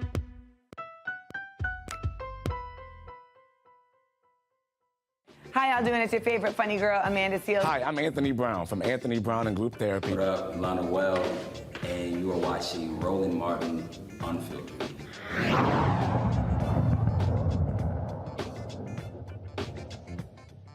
Wednesday, I was in Los Angeles for the screening of the Apple Films documentary on the great Sidney Poitier, the longtime friend of this man, Harry Belafonte. He's actually in the doc as well. It tells the amazing story of Sidney Poitier's life, all the stuff that he had to endure. Here is the trailer. I didn't know there was such a thing as electricity or that water could come into the house through a pipe. I never thought about what I looked like. I didn't know what a mirror was. When you grow up in a community where everything you know is powerful and good and it's Black, there's no concept of race that defines Sidney Poitier. I left the Bahamas with this sense of myself. And from the time I got off the boat, America began to say to me, you're not who you think you are. I'm a Black man in a white. There was a habit in Hollywood of utilizing Blacks in the most disrespectful ways. And I said, I cannot play that. I don't think Sidney ever played a subservient part. Never bucked his eyes, never ducked his head. They call me Mr. Tibbs. I'm a Black man in a white world. I'm a Black man in a white world. It was the first time I had seen a Black man assert his power. I'm a giant, and I'm surrounded by ants. I wanted to marry Sidney Poitier. He was like, wow. Movie stars should be wow. Biggest box office draw, Black man, 1967-68. And the whole country is spiraling around him. We're hanging together by a few cultural threads, and Sidney Poitier is one of those cultural threads. The winner is Sidney Poitier. It's not easy being the first when you have to represent the entire race. He had big shoulders. He was given big shoulders, but he had to carry a lot of weight. If there were equality of opportunity in this business, there'd be 15 Sidney Poitiers and 10 or 12 Belafontes. But there is not. The other way around. Watch it, watch it, watch it. He's going to put black people in positions where they can have a career behind the camera. He came to this earth to move it, to change it, to shake it. You think of yourself as a colored man. I think of myself as a man. That's the summary of him. I love him so much. My life has had more than a few wonderful, indescribable turns.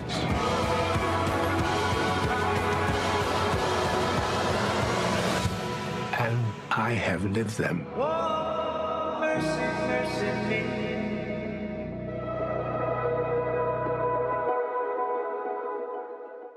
It really is an incredible documentary. And one of the things that was interesting, and it deals with how some people perceived him, talked about how he was, people called him an Uncle Tom. He was making white folks feel good with his movie roles.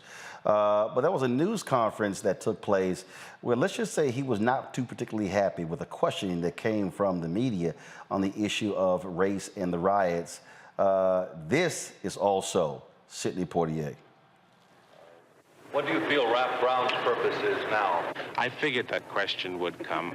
I am not familiar with all of Mr. Brown's methods, except that Mr. Brown suggests violence. Well, I am, as by definition, in opposition to violence, particularly violence for violence' sake. Do you think the urban riots have affected it, though? I would say that the urban riots have had effects in every corner of the country and in every arena of life. Do you feel he's creating? I would like to ask you a question. Why is it that you guys are hounds for bad news?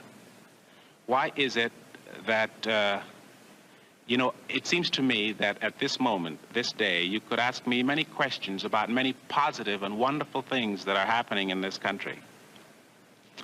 But we gather here to pay court to sensationalism. We gather here to pay court to negativism. You guys have a job to do. I'm a relatively intelligent man. There are many aspects to my personality that you can explore, I think, very constructively. But you sit here and ask me such one-dimensional questions about a very tiny area of our lives. You ask me questions that fall continually within the Negro-ness of my life. You ask me questions that pertain to the narrow scope of the summer riots.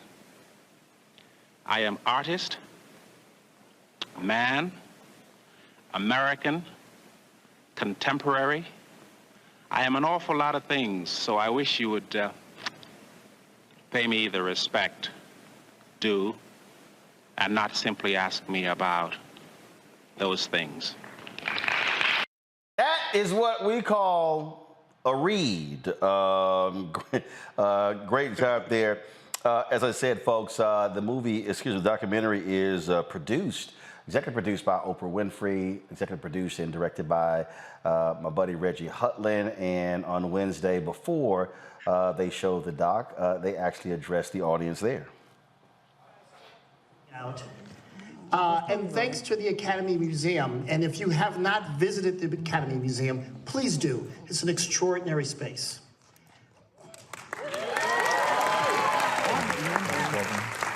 I'm here with my colleagues on this film, Derek Murray, who of Network Entertainment, who called and said, did you want to do a movie about Sidney Poitier? So I think he got to the P in Poitier. Yes! And then I did the smartest thing I could ever do for a project like this. I said, let's call Oprah Winfrey. Good idea. You take it. That's it. I can't top mentioning your name. No. Look, we're here out of love. This is, we love Sidney Poitier. We love what he represented for us individually. We love what he did for the planet.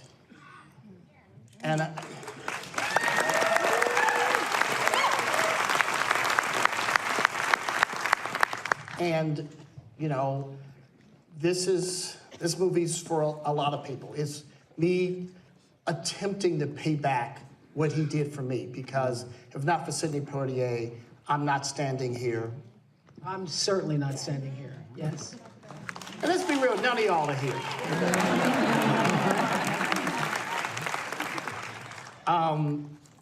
And it's also for my children, who, my wife and kids are here and they have not seen the movie yet. I'm like, how is that possible? It's just daddy stuff. They have no interest. Got it. And because we want to make sure that our titans, our heroes, are remembered for generation after generation after generation.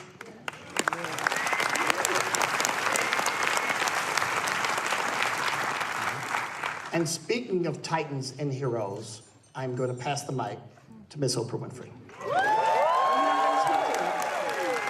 Say a few words. Yeah, say something before I speak. All right.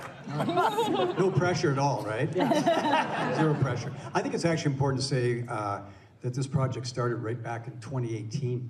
It started with the full support of Sydney and Joanna and the family, and embraced the concept of bringing this project to life. It was long overdue, right? It was long overdue. And so it started in 2018, and 4 years later, here we are together. This is epic. Well, when I got the call, I couldn't say yes fast enough, so thank you so very much for the call. I want to thank John Sinclair, who's here tonight, who is a part of my team at OWN. John Sinclair and I had done a 2-day interview with Sidney Poitier for OWN.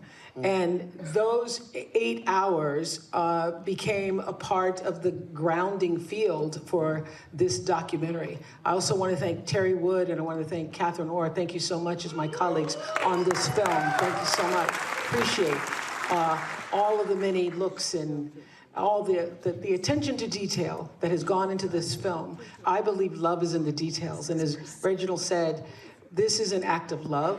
I have loved him since I was 10 years old.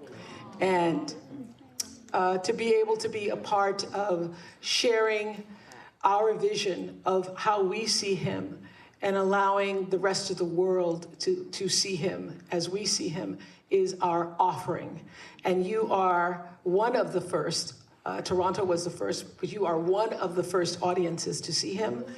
We have not publicly mourned him yet. Our country has not publicly mourned him. There has not been a public memorial service for him. So this film, in many ways, is its memorial and celebration of his life. And, you know, all of the extraordinary things that he did, the thing that was most important to him was becoming the measure of a man that his father intended for him. And that's why his second autobiography was called The Measure of a Man. And his father had said to him that the measure of a man is how well you take care of your family. And that is the thing he treasured the most, his family. We know him as actor and legend. And so the thing that he loved most about himself was that he was a father to these daughters, Pamela, Anika, Sydney, Sherry, and Beverly. The Poitier sister daughters.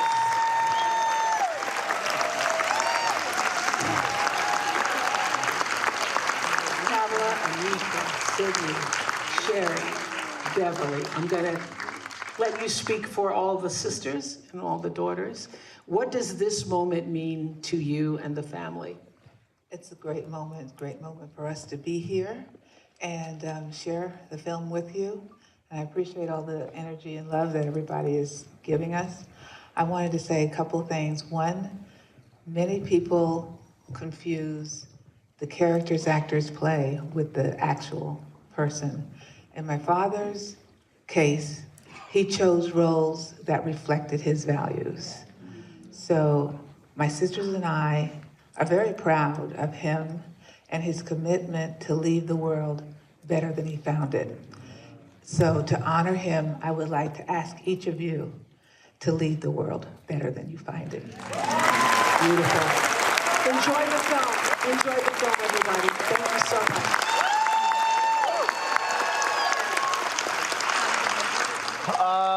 It really is extraordinary. I want to start. I'll start with you, Michael. The thing that what Reggie Hutland said, I think is important when he talked about how we have to honor our giants. When Opie said there's been no public memorial, that was one of the, we did an extensive tribute to Sidney Poitier, I think over a couple of days on our show. And that's one of the reasons why, because, I was actually greatly offended, if you will. Granted, he had been retired for 20 plus years with the type of coverage or the lack thereof, really focusing on his legacy in his career from mainstream media, which is why, as Reggie said, we have to tell our own stories. Absolutely. Power is the ability to define and shape reality and have other people accept your definition of reality as if it were their own, as one of our great African-centered scholars, Dr. Wade Noble, says. I did a tribute to Sidney Poitier on the African History Network show. I remember going to the movies with my parents in the 1970s, seeing the Bill Cosby, Sidney Poitier movies. We went to the drive-in. I was sitting in the back seat. I remember A Piece of the Action in Uptown Saturday Night. In A Piece of the Action, that was Cheryl Lee Ralph's first acting role. She was one of the teenage delinquent students in the youth program. So you have Uptown Saturday Night, A Piece of the Action, and Let's Do It Again. And then I remember seeing on television in the 1970s, I remember seeing In the Heat of the Night, where he was a homicide detective from Philadelphia, and Rod Steiger was the police chief. And I remember my dad explaining to me, because my dad's family's from Mississippi, and I remember my dad explaining to me about racism in Mississippi and how significant that movie was. And he had three big movies in '67. In the Heat of the Night, he had Guess Who's Coming to Dinner, and then the other third movie, I can't remember the third movie that he had in '67, but that was like his breakout year. He had three big movies in 1967. So he's definitely missed. He's a giant. He inspired so many. It's countless. And, we need more like him. He was an activist, active in the civil rights movement. And we need more like him as well. So I'm going to check out this documentary. The thing here, Brianna, for me, that has to be talked about is that I think that this was the case then, but I think we still see it now. Where you got some black folks who don't understand lanes. And you have folks who they didn't like the roles that he played, and he was too subservient, and he made white folks feel too good and too happy. I mean, we still hear those things, and I think part of this is not understanding that, one, not everybody does the same thing. Not everybody is an activist, can be an activist. Not everybody should be an activist. And so when we look at African Americans, we look at folks in our totality, how we all are contributing. The reality is, and the doc talks about it, Sidney Poitier made sure that he had hundreds of black people who were working on his films. When he transitioned from an actor to a director, that's what he did. You talk Bill Cosby. Bill Cosby is the reason there's a Black Stuntman's Association. He said, I'm not gonna have somebody white with shoe polish on their face as my stunt man. He said, ain't no show unless y'all go hire somebody black. And so that's the thing that people have to understand.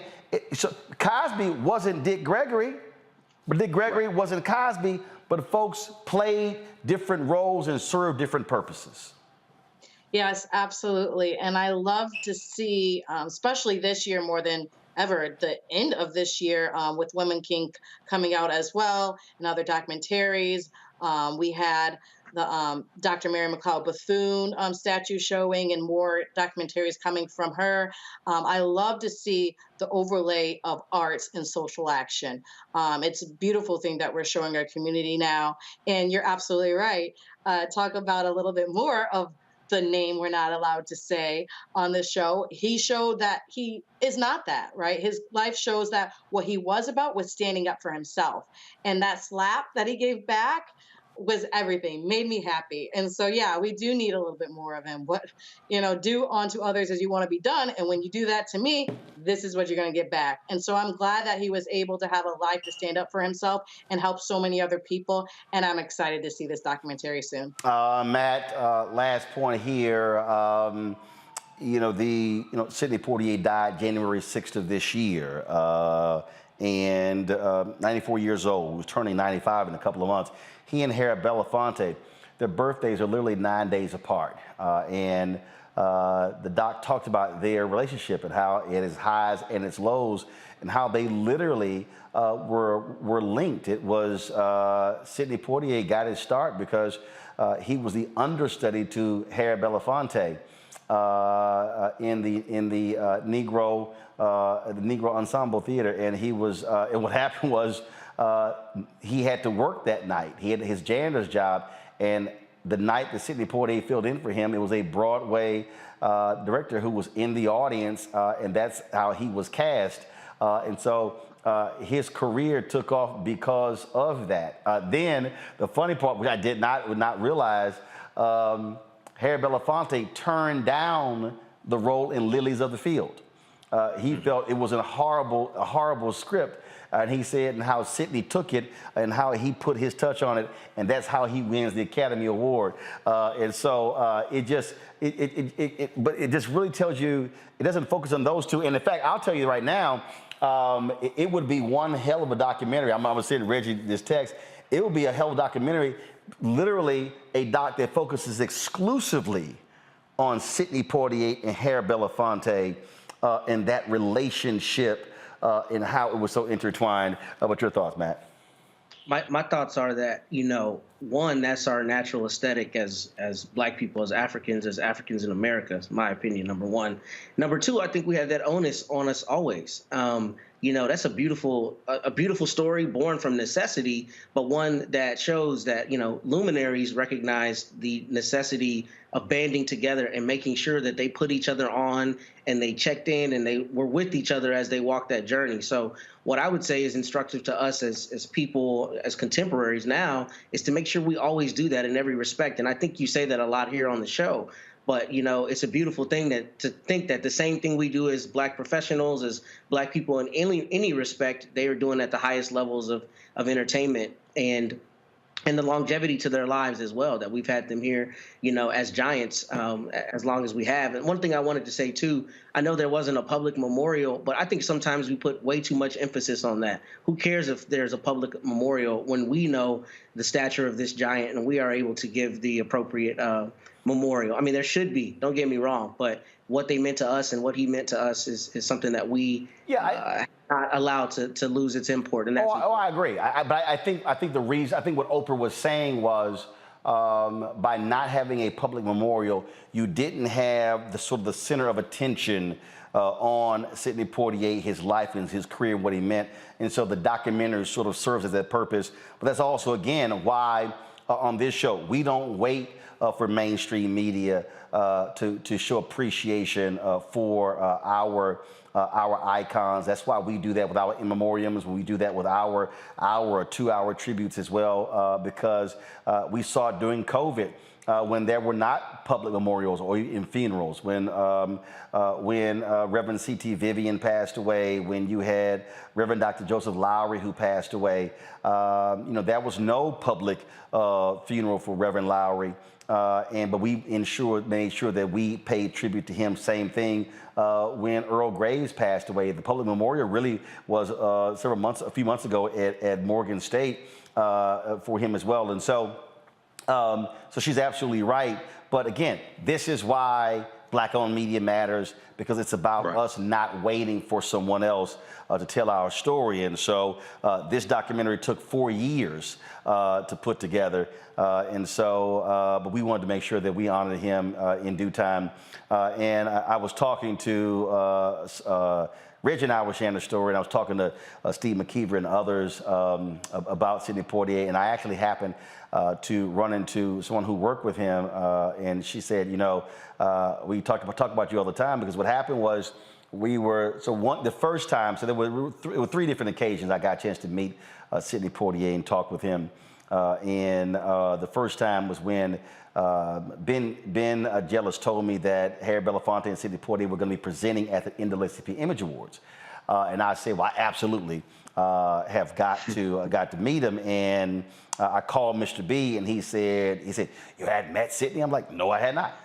And so I go backstage, and so when they present, they both come out, and everyone stands up. Everyone in the audience stands up, and they're applauding. Well, that's when I got up and went backstage, because typically at those award shows, you know, they bounce out as soon as they walk off the stage.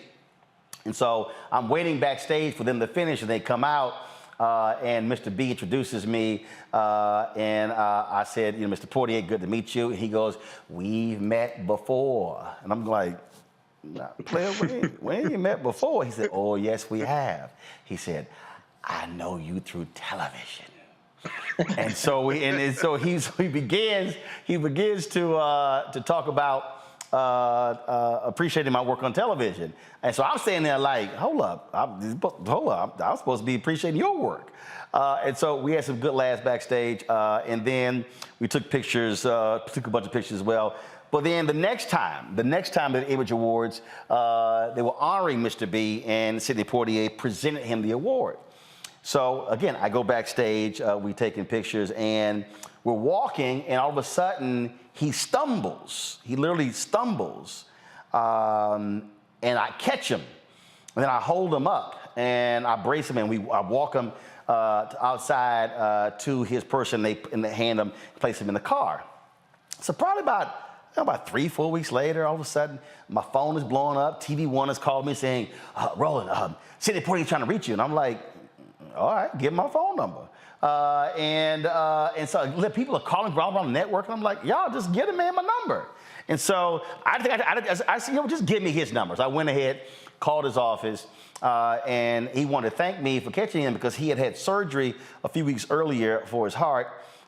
And he lost his balance, and he was telling me about what he had gone through. But then he began, and I never forget, I was at my brother's house in Houston, and then he began to talk about my work, and began to tell me. He said, in one of the lines, he said, there is no backup in you. And so as he's talking, I mean, first you're sitting there, you're like, hold up, Sidney Poitier is saying this about me. And so I'm literally about to just start breaking down. And so I then go into what we call reporter's mode. So when you cover the news for so long, you literally go into a space where you completely just drain yourself of all emotion, because you're trying to focus on the story. And that was the only way I was going to keep it together. So I began to I opened my laptop, and I just started typing what he had to say. And when we did the tribute show, I actually revealed I read all of what he had to say, because I kept those notes. But it was just amazing to listen to him, and because again, you don't assume someone watches you and knows what you do, but to listen to him talk about how I operate in my work, and how I don't back down from anyone, certainly just blew me away. That Sidney Poitier had those things to say. It was a great conversation. And the last time was when we were at Oprah's house for the civil rights leaders for her Legends Ball, and they had the brunch on that Sunday, and I saw him had this huge smile on his face, and he just sort of grabs me and gives me a big hug. And we take a picture, and so and anytime you walk in the presence of Sidney Poitier, it literally was like walking in the presence of a king or a queen. That was literally how people would approach him, with reverence. And there are very few people, I would say, certainly Sidney Poitier, Cicely Tyson. I mean, there are very few people who command that level of respect. And that certainly was how folks in Hollywood viewed him. And so I really hope folks watch this. Unfortunately, it's only on Apple Plus, but for a week, it is going to be in theaters. There was they sent it out. Reggie Hutland posted this. Do y'all have where? Because is it nationwide? I know Reggie posted it, and he mentioned where. I'm not sure. Let's see here. It's the Lamel Theaters. I don't know what, actually they're in LA. So I don't know if this is only going to be in Los Angeles, but it is in theaters. It's laemmle.com. laemmle.com. It says /film/Sydney. And it says 1 week only for September 23rd to September 29th. It will be in theaters. I wish it wasn't just at that movie theater, but it is available on Apple Plus. And so, folks, not Netflix, not Hulu, not Peacock, not all those streaming services. Apple Plus is a separate streaming service. And so check that out. And if you do, and I know some of y'all might just get Apple Plus for a month. It's all good. First of all, if you have bought, let me help y'all out. I think they're still offering, if you bought an Apple phone or an iPad in the last year, you get Apple Plus for free for a whole year. So one, double check that. But if y'all do buy it for 1 month just to watch the Sidney Poitier doc, also watch that movie The Banker with Samuel L. Jackson, Anthony Mackie, a true story, two black men who were real estate visionaries in the 60s, but Jim Crow sent them to prison. They literally could have been. If Jim Crow hadn't gotten in the way, they probably could have created one of the country's largest real estate empires, not black, real estate period, if Jim Crow wouldn't let them. So that's another movie that was done financed by Apple Films. It's on Apple Plus, phenomenal movie, and so hope y'all check it out. Michael, Brianna, I'm back. We appreciate y'all joining us on the show today. Thank you so very much. Thank you to everybody who actually watched the show today, who contributed as well. Thank you so very much. Don't forget, tomorrow, we're going to be broadcasting live from Warren County, North Carolina, the Environmental Protection Agency. They're opening up a regional office there. We're going to be broadcasting that event. I'll be there on the ground. So we will see y'all tomorrow from 1 to 3. We'll be live streaming from 1 to 3 p.m. in Warren County, North Carolina. So that is tomorrow. All right, folks, that is it for me. I hope y'all have a great weekend. Don't forget, download the Black Star Network app, all platforms, Apple phone, Android phone, Apple TV, Android TV, Roku, Amazon Fire TV, Xbox One, Samsung Smart TV, and of course, you can contribute to our Bring the Funk fan club. P.O. Box, check and money orders to go P.O. Box 57196, Washington, D.C. 20037-0196. Cash App, $RM Unfiltered. PayPal is R Martin Unfiltered. Venmo is RM Unfiltered. Zelle is Roland@RolandSMartin.com. Roland@RolandMartinUnfiltered.com. We're always in the show on Fridays with all of our contributors. If you don't see your name, send us an email. We'll add to the list. I'll see you on Monday. Holla!